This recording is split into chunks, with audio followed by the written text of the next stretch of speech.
So when it comes to using these light machines for meditation purposes, this one in particular is the Lume Meditation Light by Light Bath.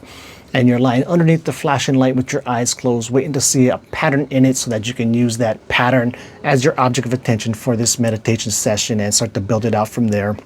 What do you do if, as you're lying underneath this light, you don't notice or see any pattern at all?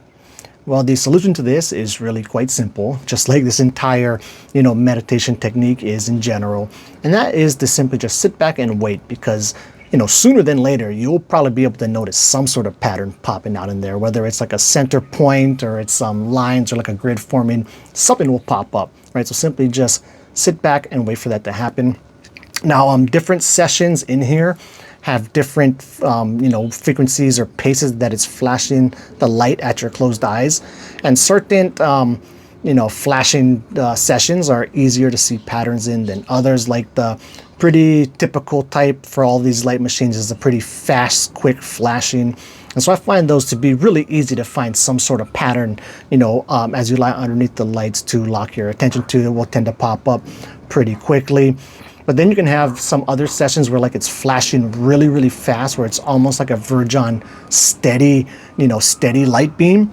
And that can be a bit harder to see a pattern in, but I find even with those, if you just sit back and wait long enough, something will certainly start to pop up. Like one that I was seeing just last night as I was doing this, is it looked like there was like rivers of flowing sand kind of just like streaming across it all over the place. So I could use that as my object of attention and go from there.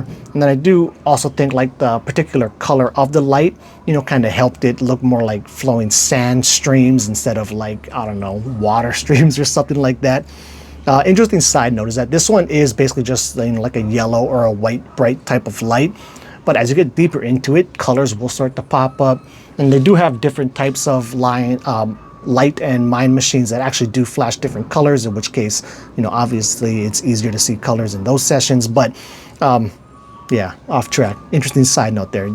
Colors can pop up even though it's generally just white and yellow light coming out of this thing.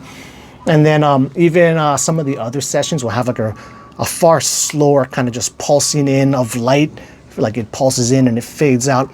So even that too can work perfectly fine at seeing these patterns. Now those tend to be probably the hardest out of the three, right? Like your typical pretty fast flashing, your super fast flashing, and then you have these kind of slower pulsating in and out lights.